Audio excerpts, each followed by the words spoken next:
If you're ready to watch how Push just began what may be the biggest rap song ever, here it is.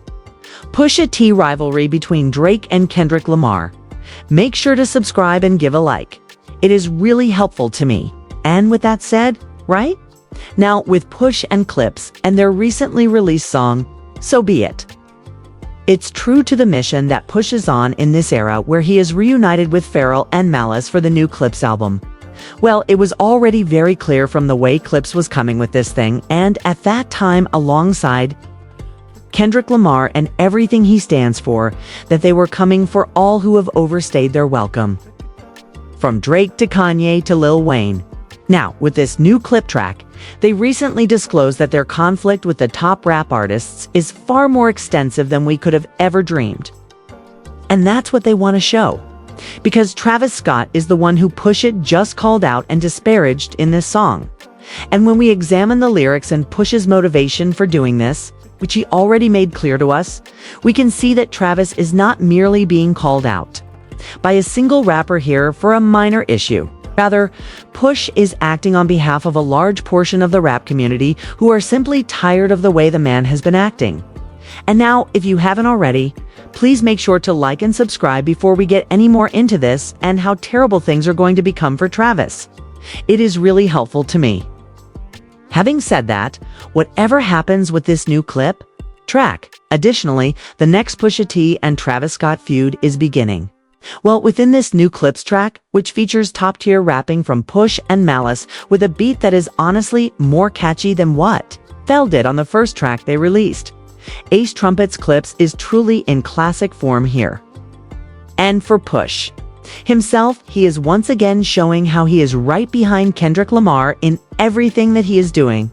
And truly in an era in rap where so many MCs, new and old, have not figured out how to move and evolve. Push is just understanding how to become the best MC he can possibly be right now.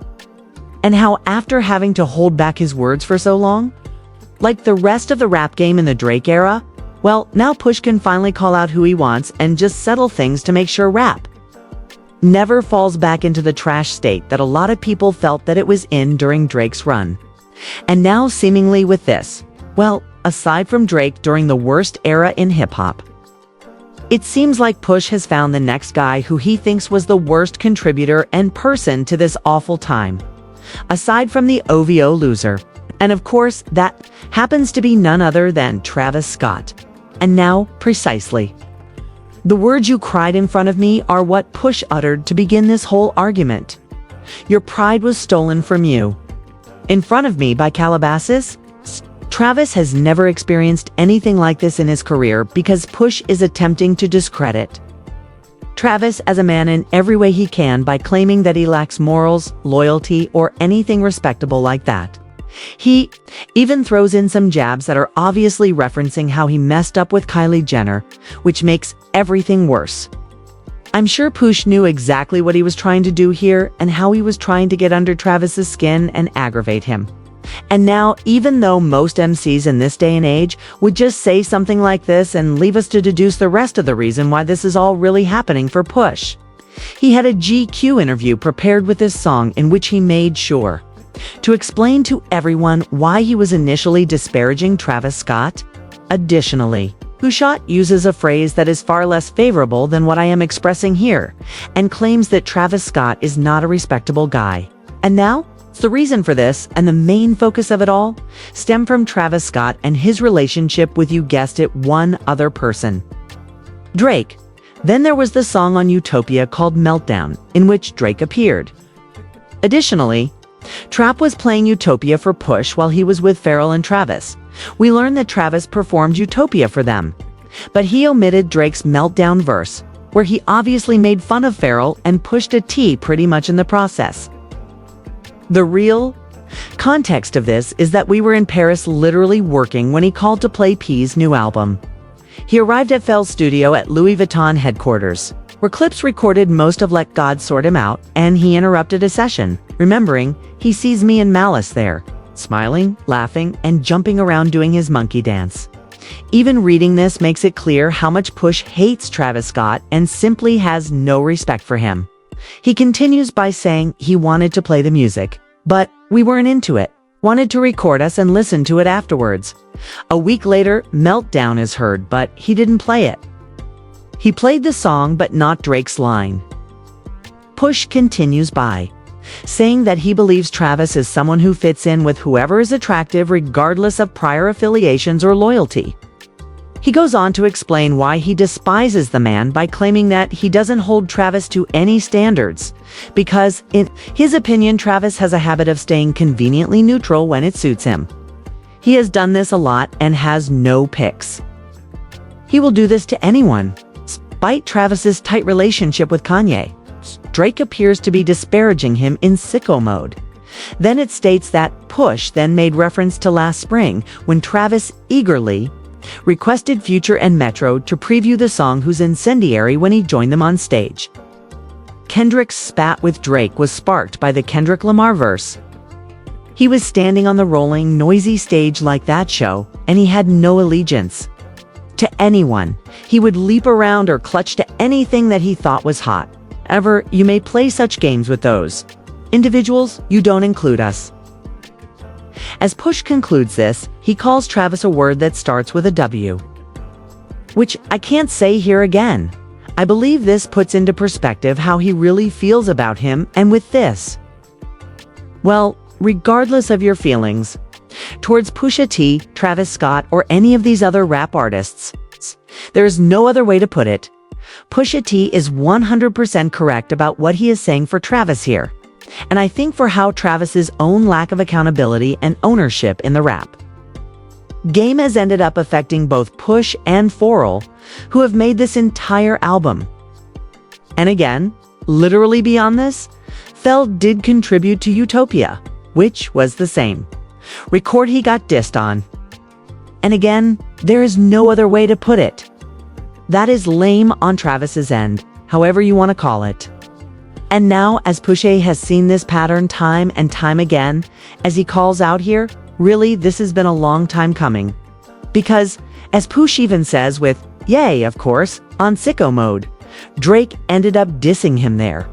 And then, of course, he also references we see that this tendency that Travis Scott has, aside from how much you may like his music, it's one of the reasons why the rap game has gone as soft as it has, and why so many rappers just wallow within mediocrity as a whole, because it just goes back to this whole bigger idea of never taking any accountability for your work or moves and just causes rap to feel less authentic and purposeful as a whole.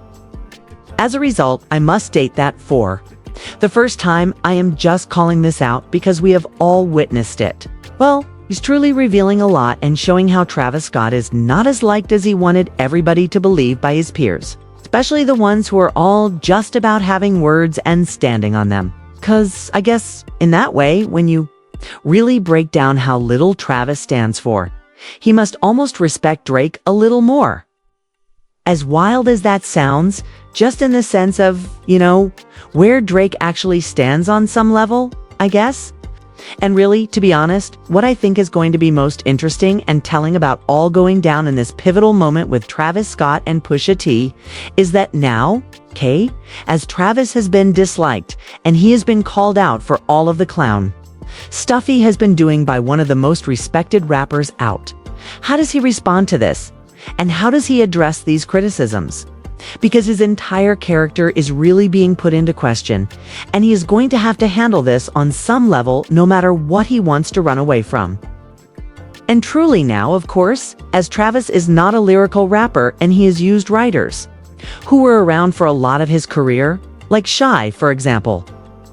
What you really have to think about with the good music lineage and just their working past in general is the question around there is a much bigger play at hand here with all of this from Push, which could be to expose Travis's flaws as a writer and rapper, and maybe truly end his career with something very similar to the story of Adidon, and maybe is even worse than what he did to Drake. Because if we really think back to the last time Push did this, it was when he released Infrared on Daytona, which was really how he initially got Drake to come out and do a lyrical back and forth.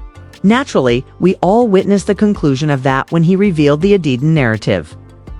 In this era of rap, when everyone has attempted to take that away and many individuals have just tried to evade any form of accountability as we have.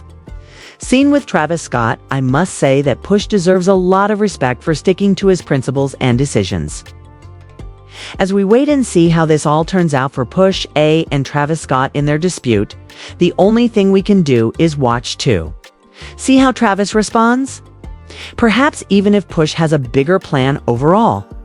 Whichever way Travis reacts and goes ahead, perhaps Travis's career will already be eternally altered since he has no idea what he's doing and has been a clown for too long. How that all has been spoken, please let me know. What do you think of this entire situation, which has become one of the most significant events in rap this year, and is actually going to set off one of the most intriguing and possibly unexpected feuds that we have ever witnessed? Additionally, how do you think these two distinct MC types will end up competing with each other? Perhaps Travis will decide to release Jack Boys 2 around the time this Clips album is released in an attempt to have a traditional album showdown. Or perhaps Travis will actually try to enter the booth and compete with Pusha, trying to retract some of his statements in an attempt to undermine his persona. There are possible outcomes for this competition, and it will truly be unlike anything we have ever seen, given how different these MCs are overall. Who do you think will win in this matchup? If you watched the entire video, please remember to like and subscribe. It really helps me. If you want to see how Drake embarrassed himself immediately before this, watch the suggested video. Drake had one of the worst crashes from Kendrick Lamar and his recent performances.